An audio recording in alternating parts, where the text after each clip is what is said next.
Hi everyone, my name is Kim and I'm the founder and creator of Expat Mama. Through these interviews that are both in the podcast that is audio and the new YouTube channel, we educate people about what it's like to be an expat. And that's someone who's left their native country to live in another country. We tell their stories. Today, my guest is Camille Flores, who I've known for a couple of years now, although we've never met face to face. She's originally from central Pennsylvania in the US. She currently lives in Yacata, Guanajuato, Mexico. I'm so excited to interview Camille for the second time, as the first time was for my audio podcast that began in 2019. Welcome, Camille. How are you doing today? I'm good, thanks. Good. So can you tell us a little bit about where you've come from, where you grew up, and kind of how you grew up? Well, I'm from central Pennsylvania. It's a rural farming community. After I moved from there, it became sort of like an Amish community almost. So it really became rural. It wasn't quite as rural when I was growing up. My mother's family have been in the area since the 1700s. So they have a history of the area. They're well known there. In fact, they were part of the founding fathers of the town. It's a long history there for my mother's side anyway. My father is a descendant of people who came from Europe, Hungarian, and actually his mother was from Canada as well. So he was a first generation, second generation American. Didn't have quite the history that my mom's family does in the area. He relocated from Connecticut to the central Pennsylvania town that I grew up in. So that's where I'm from. Now I live in central Mexico, and how I got here, I'll give you the abbreviated version. I moved to Nebraska to continue my studies. I earned a bachelor's in education from the University of Nebraska.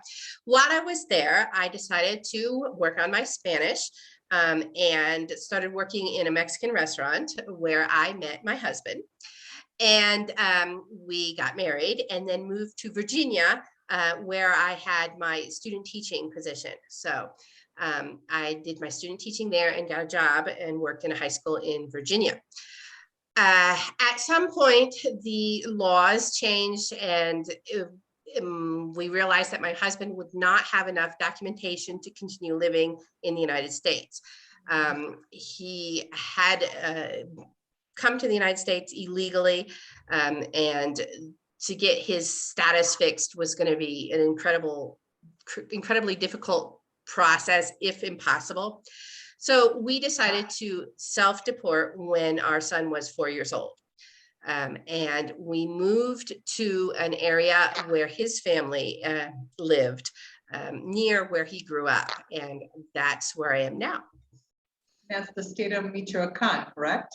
Well, actually, it's the state of Guanajuato. Oh, Guanajuato, we're like, excuse me. We're like 10 minutes from the border. So oh, okay, almost.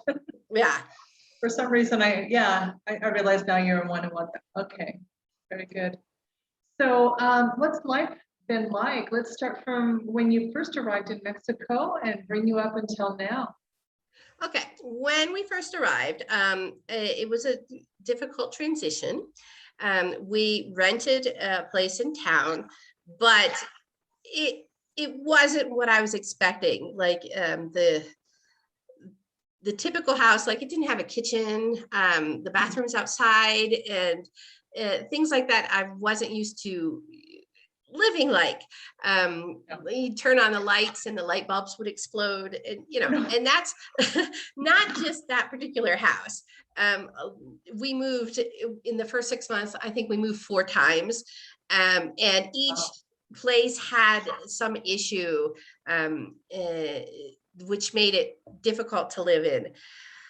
So I got really depressed because this was a huge transition for me.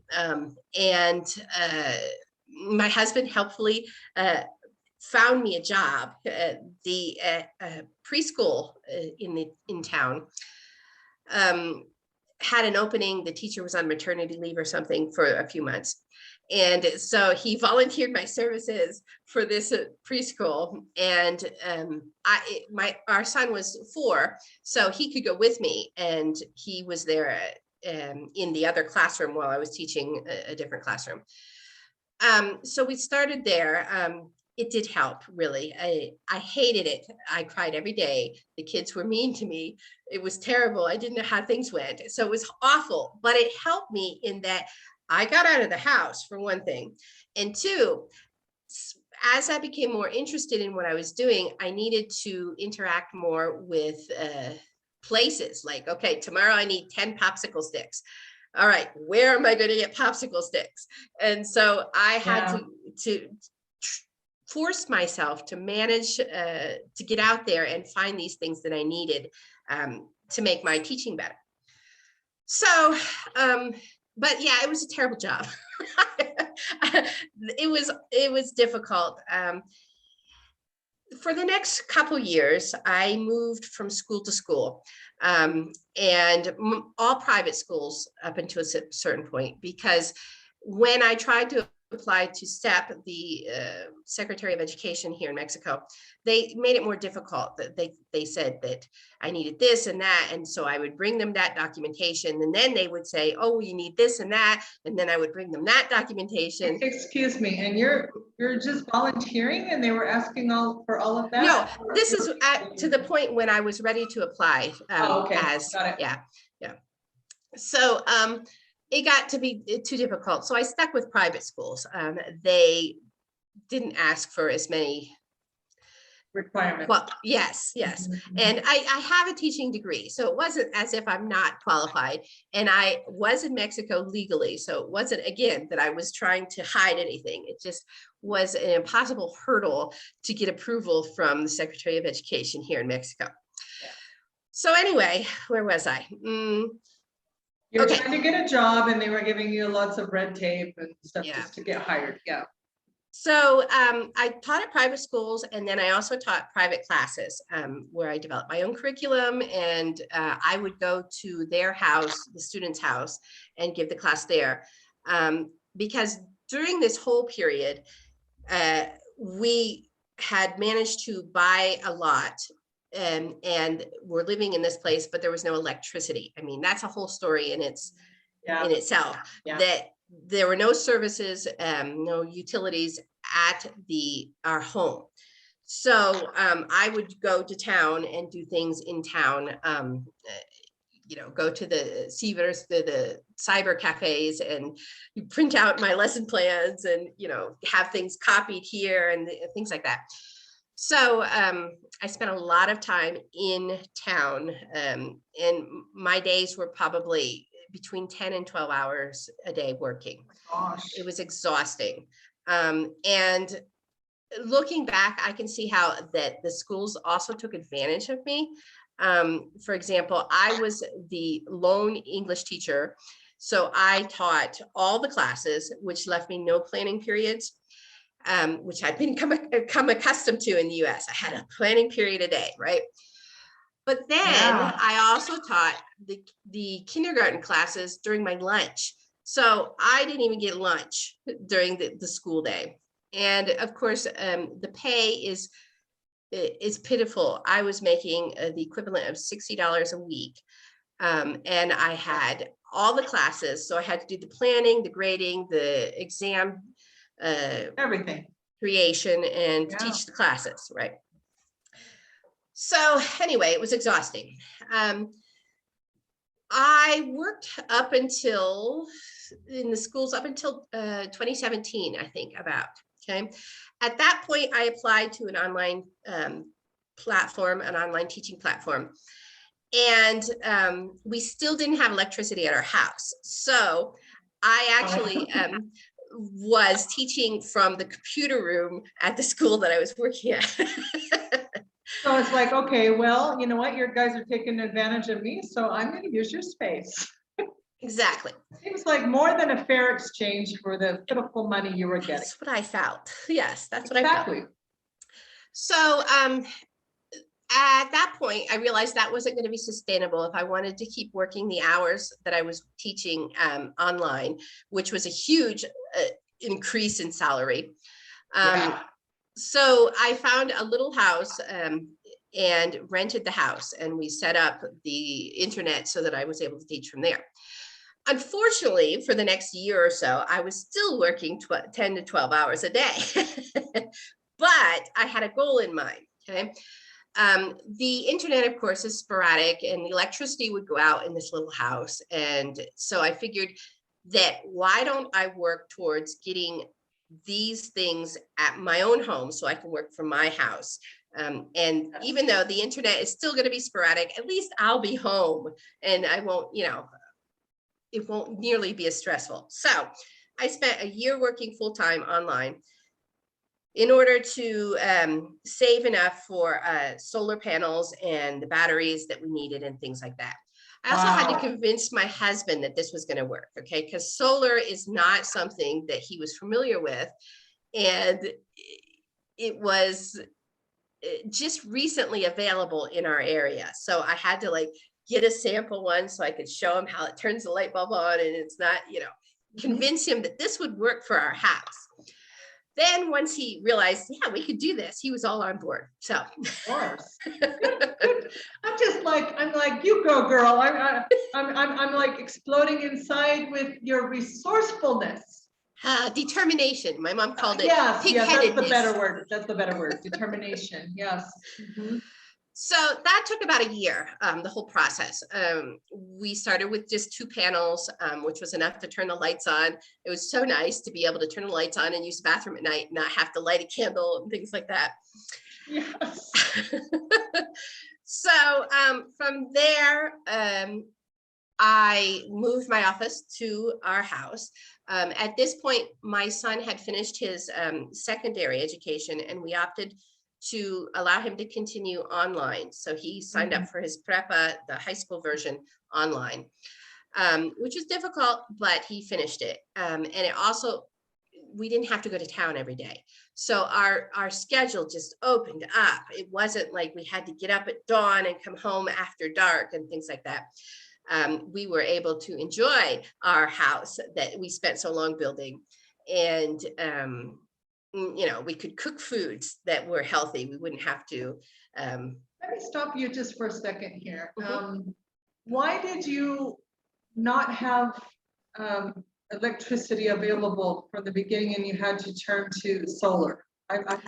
That's where my brain is going right now. What's the area that we bought, the fraccionamiento, the development here, is not zoned for utilities. And even though I spent years on the board of directors trying to get it rezoned, it didn't work. I didn't have the right influence. I didn't know which wheels to grease and things like that. So and it's rural Mexico too. That's another thing we have to keep in mind here. Yes. I'm only 2 kilometers from the last light post, so it's not as rural as you might think. Well, yeah, it's rural enough for me. If I have to be in the dark, that I would call that rural. Yes. Yeah. Okay, but continue on. Okay. Well, anyway, I had tried that during the whole period of time that I was teaching in town. I was part of the Mesa Directiva trying to get utilities to our area, and it didn't work. So I decided we needed to come up with another alternative because the house is here. We had a house, we weren't moving. And so I wanted to make it work that way. So yes, that pig-headedness. And excuse me, so the rest of the neighborhood is still in the dark? Yeah. Okay. Wow. That's their problem. I'm not helping them anymore. You've done enough, yes. Yeah. Agree with that. Yeah, so I read a whole book about that. I have a whole book about that whole process. It was a very good learning experience for me. I cannot make people do what I want them to.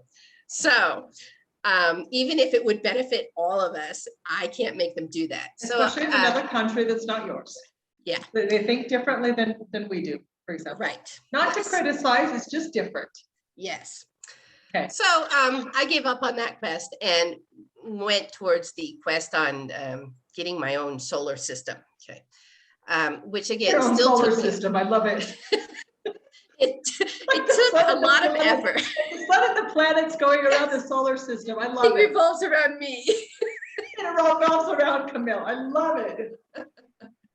Very well right. said. And it made me laugh. Keep going. Keep going. All right, so what was I up to? Okay, so that was what, 2018 when I was able to get that set up. And so my son could attend school online. I could work from home at an increased wage compared to the wages that I was getting paid at the school system. For the last few years, I have been working on trying to create more passive income so that I don't have to teach as many hours. And I'm still in that process, but as you can see, I'm pretty determined, so I'm sure I'll get there eventually. Yeah, yeah. Before this interview, we were talking about what you wanted to do. So we looked at your dream board, doing some little private coaching here, and looking at where you want to go. You want to stop teaching, you want to transition over into your more creative side, which, let's backtrack a little bit. What did your life look like, or what would your life look like had you stayed in Mexico, the US versus where you're at in Mexico and right now? I think that moving to Mexico has provided me with a lot of opportunities or ways of, or challenges that I needed to overcome. And because of that, the life that I have now is completely different to how it would have been in the United States. In the United States, you have sort of a formula that you go to school and you get a job and then you get married and you have kids and you take your kids to soccer practice. And, no, not that I didn't take my kid to soccer practice. I did that too, but, but it was always an adventure. Okay. So there was that added element of, I want to say, risk in everything we did that added to it. So I really had to be determined and focused on what was happening from each activity to the next. It wasn't like automated. And I think that helped my brain, really. I think that it encouraged a lot of creative thoughts. Yes. I know I would never have thought to live off grid, for example, in the United States. Why would I do that when everything is just, I have electricity? No, wait a minute. You came from an area that was close to the Amish. That's as close to off the grid as you can get in the US. Yes, but you have to understand that they're not off grid. Okay, although they don't have electricity in their homes, they have a community, they have interactions with the people that are there. It's a completely different lifestyle and not one that I would have chosen. Okay, I'm not Amish. I wouldn't have done that. I saw how they lived. I said, no, I didn't. Okay. And here I am in central Mexico doing the same thing. So but look, think about it. This is what I see with you. Okay, I'm gonna brag a little bit about Camille. Okay. I'm gonna, and not just a little bit. Camille doesn't even know how many books that she has published. It's in the double digits. It could be up to 20. It could be a little bit less, but it doesn't matter. I mean, I published one book, and that took everything I have just to get that one book out. You've published several books. The credibility is in there. You have a blog that you have several followers, several thousands, or at least, followers. About what? What are you about? What are you out there publishing? What are you bringing out to the world? A lot of what I publish on my blog is about our adventures here in Mexico. Not all of them are positive adventures. For example, a few years ago, my brother-in-law died, but he died here in Yacata. And the whole process of getting a coroner to come out and declare him dead so that we could proceed with the funeral, and the hearse was lost and stuck in a rut and there was no lights. to actually do like it was in a dark room. So we had to go get little flashlights so that the body could be examined. And I mean, oh my goodness, that's primitive living. Yes, it is not all positive. Okay, but I share It doesn't those. need to be. And I think that a lot of people like to read this because one, they can live vicariously and not have to do it themselves. They don't have to have that life. And you don't have to buy the flashlights and identify a body. Right. Thank goodness, yeah. Thank goodness. Two, these are experiences that as humans we have. We share experiences like this, but we forget about it. And I think that, for example, in the U.S. culture is about, it's sort of focused on consumption and want and greed, that these primitive stories, people like to read these because it reminds them that really this is what's important, Amen to that. And you're almost about ready to cry, and you're almost making me cry, so stop it. No, but it just reminds me of so much that we went through. Okay, just getting back to the death when my son's husband died in Argentina. He was Argentinian. We had to bury him within 24 hours. It was the craziest. I don't know if it's the same here in Mexico. Yeah. Okay. It is. Oh my gosh. I mean, I was just like, he died at noonish, had a heart attack and died right before Christmas. By 5 o'clock, I was just sitting there blindsided, like numb at the viewing while the neighbors and church members and whatever showed up, and I just didn't even know what the heck had happened to me. Yeah. And then the funeral was in the morning, and he was buried by noon. I was just like, what had just happened? I couldn't even react. I had no time to process, and people are asking for explanations, and I don't even know what happened. It was just the craziest thing ever. And we're not prepared for things like that. In the US, we have, at least as far as I know, a week to plan for a funeral. It's just a totally different thing altogether. And so when you're telling these stories, Camille, and I'm a storyteller and author like you, but not as awesome as you are, the stories that don't get told don't change lives, and they don't impact people. When we're keeping that to ourselves and we're not getting that out to the world, we're not impacting lives. And I know for a fact that you as an author have impacted lives, and you're going to continue to do the same thing. Now, what are you coming up with right now? You're about ready to publish a new book this month. What's that? Beginning of next month. This month I did release a book. This was volume 2, herb studies. The first one I wrote 2 years ago. And since then I've been collecting more herb stories, and then was able to publish it this month.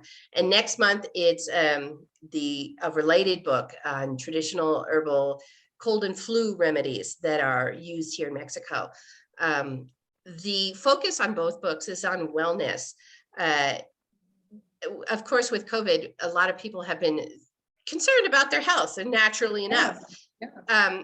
And there is, people have forgotten that we have what we need to be healthy. And we need to remember that. We need to know what we should be eating. We should not be eating McDonald's food every day. What we should be doing, that the activities that we do impact our health. And that is sort of what I've been focusing on for the last 2 years or so. These traditional remedies, some of them have been studied and are accurate. So I think that there is a lack of people interested in this, when there should be more people interested in this. Yes.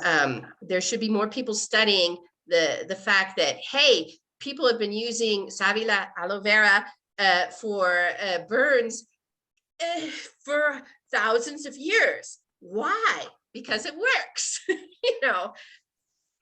So I'm not sure where I'm going with this, but that's what I've been working on. I want to add something to what you're saying. I just traditional medicine is exactly that. It's getting away from big pharma, which is totally the US. We have everything that we need to heal ourselves. It's been provided for us on this planet. It's growing wildly or intentionally, but it's out there, you know. This is what Asia does, you know, traditional Chinese medicine, India, they heal everything, and in Latin America as well. I remember my Italian mother in Argentina would heal things naturally. She's like, oh, I have a plant for that. I can get a plant for whatever you're needing. And I'm thinking to myself, I'm so American at that point. This is back in 1995. You know, I just got married, and she's like, no. I'm like, oh, I'm okay. I can do this, you know. Just give me an aspirin. I can handle it. She's like, no, I want to give you a tea that has a certain herb in it, and that's going to cure your stomach ache or whatever's going on. Or they have this thing called a sulfure, which I think is sulfur, and they would break these little things on the back, and that would cure back pains. I mean, all kinds of stuff. And you know, curare en empacho, I don't know if you know anything about that. That's just the different ways that they would cure whatever your ailment is. And she learned that from her Italian parents, you know, from Sicily. I married into a Sicilian family. That's another story in itself. But okay. But the point is here that they cure things naturally, and they just, big pharma is not even on the radar for a lot of these people that just lived off the land. And it's just so beautiful. I learned so much. And I had to eat a lot of humble pie like you did when we first relocated to those countries, because honestly, we think that maybe we thought that we knew everything, because that is a typical ugly American trait, is to, we know it, we can handle it, we're self-sufficient, we're independent. Well, I'm sorry, but when you move to a developing country, you become the recipient of all of that learning. Are you on board with that? What do you have to say about that? Yeah. Not only did I learn that I had a perspective that I didn't realize I had, okay, but I learned to look outside that perspective. And I think that allowed me to create the life that I have, the life that is nearly there, nearly where I want it to be. But I think you need to get out of that insular perspective that you get in the United States. Perspective, exactly. And there's so much to learn. I mean, honestly, who knew you would be living like you have? You know, not me. Never, if you ask, let's see, you're going on, you tell me 15 years in Mexico now? 16? Yeah. Wow. That's incredible. I think we froze up here for a second. Hold on. Are we back? No. Okay, it froze up for just a second here. Oh, no, I don't think I'm going to be able to get my camera back on. Oh, okay. It like shuts off on me. I'm not sure why. Okay. So very interesting talk that we've had. I've really enjoyed it. Just getting back to our roots, getting back to natural things, you know, it's just so interesting. So tell us what things that you have to look forward to going forward. As far as like you have a book coming out, what would you also like to just, like if anybody's thinking about maybe creating this kind of lifestyle, what have you learned that you could maybe share with some of our listeners and watchers? That you need to be determined. This is not something that can be entered into lightly. If you want to create this life here, the life that you want, and not just transfer your life from one country to another, you need to be determined and have specific goals. Okay. For example, my goal was initially to survive, to make it through the first couple of years. Okay. That was all I could think about at that time. Then once we had a home base, my goal was to make that home base my home base, where I would have all my plants and electricity and the things that I wanted. So each step along that line, in order to get to those things, took deliberate action and took a lot of determination. So I know that there is a lot of people that are expats in Mexico, and their life is not anything close to what I live. So I think that that's an important distinction. You can be a snowbird or sunbird or whatever, and if that works for you and that's your ideal life, that's great. But there is another level of living that you can experience if you make the determined effort to do that, and to look at yourself, to look at your own prejudices, your own misconceptions about what is important and what is not. So yeah, it's a process, and I don't know that I've fully got to that point yet. I'm working on it though. I just think I admire you so much. I honestly do. I mean, when we talked 2 years ago, I'm like, oh my gosh, how could she live, 10 years without electricity? And look where you're at right now. You created your own electricity. I mean, who does that, Camille? I think it's me. Awesome. You are the one. You're the only one I've known that does this, and that takes merit, and that takes guts, and it takes, like you say, determination. And now tell what you're doing now. What's your project that you're doing with your son's lot? Can you explain about that? This year, my son graduated from school in August, and we bought a lot. It's not a big lot, a small lot, that we are working on developing. The bottom area we'd like to have in sort of a commercial zone, like it could be a store or a restaurant. We haven't decided yet, but something commercial, like income generating. And then the upstairs would be like an open studio apartment, and I hope to have a little writing nook there. That's my hope.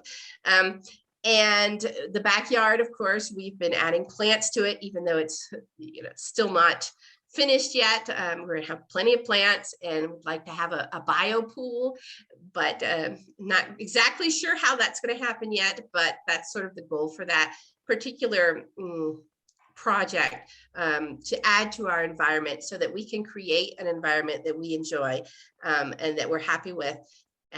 Even though we live out here in the middle of nowhere. Everyone says, oh, you live in the Punta de Cerro, the point, the edge of the desert, Yeah. Yes, but my life is, I like it. It's all right. Excuse me, you have created an oasis in that desert. That's the way well, perhaps. That's the way I see it. You've gone from nothing, or I should say below zero, to where you're at right now, which, I mean, that's commendable. I can't praise you enough. Honestly, I'm not going to ask, we already said this, I already took my hat off that I don't have on to you, but the point is here, you have created this life that you're actually building on, and I believe that anything that you put your mind to, you're going to be able to do. And your story is so inspiring. At least it is to me, and I know it's going to be to other people too. I really do. I just, you're going to make me cry. No, don't cry. The camera, because you're crying. No, I don't know what happened. This happened once before too. Like after a certain point, my video turns off. So it's all good. I just feel weird because I'm the only one on camera. Yeah. Is there anything you would like to add that we haven't discussed? No, I guess to emphasize again how being determined is really what you need to do. It's not, life isn't about just skating through it. It's about experiencing it. And if you just do what you're expected to do and live the life you're supposed to have, you miss out on that. And so that's something I would encourage people, whether they choose to become an expat or not, to not just live the life they're supposed to, but live the life they should. So you can do that in the United States, but it does take a lot of self-examination and facing hard facts and things like that. Well, in your case, you're living out, I mean, you're creating a life where you're going to be able to create anything that you desire. I mean, look where you've come from. The next steps are going to be a piece of cake after everything you've already been through. You would think, but each one has its own challenge. Yeah, but you know what? You're going to do it. You're going to do it. Other people may fold under the same circumstances. I think the majority of people would, you know, and what doesn't kill you makes you stronger, like they say, you know. Or scars you for life, one or the other. What's that? Or scars you for life. Yeah. Yeah. In this case, you know, you and I are people that choose to rise above. I mean, you're going to rise above this, and your story is going to inspire so many people, as it probably already has, you know. And I mean, you've been able to create this, what people will look at and they say, you know, look at her, the way she lives in the rural Mexico, but that takes merit. I don't know, I just can't say it enough. How can people contact you if you want to be contacted? Through my blog, I have contact information there. My blog is survivingmexico.com, so it's pretty easy to remember. Yeah. And you can contact me through there. Yeah, I occasionally do get emails from people that want to know about their transitions. They're considering this or that option, and they want to know if I have any recommendations or thoughts on their plan. And usually I say, yeah, it's going to be harder than you think, but go for it. And you'll grow, because nothing will make you grow like moving to another country. Mm-hmm. Definitely changes you. It will change. You'll be able to, you will be forced to do things that you would have never imagined that you would have to do, because you're going to be taken out of your comfort zone. There's just no way around that. And you'll be doing things and creating things if you have an open mind and if you're determined, like you say. I think that is the word of the day today, determination. So I want to just thank you for being my guest today, Camille. I've really enjoyed this. I enjoyed our first talk. I always enjoy our talks, and I learned so much more from you than I probably could teach you. And know that you're welcome to come and visit us in Chapala. Okay? Well, thank you for having me. And sorry about my camera. I don't know what happened there. Don't worry about that. And I just want to say a side note here. For those of you who are listening, don't forget to subscribe, as we feature a lot of interesting perspectives in these podcast interviews that are both in English and Spanish. So again, Camille, thank you so much. And I wish you the best of luck and lots of love and light. Thank you. Thank you.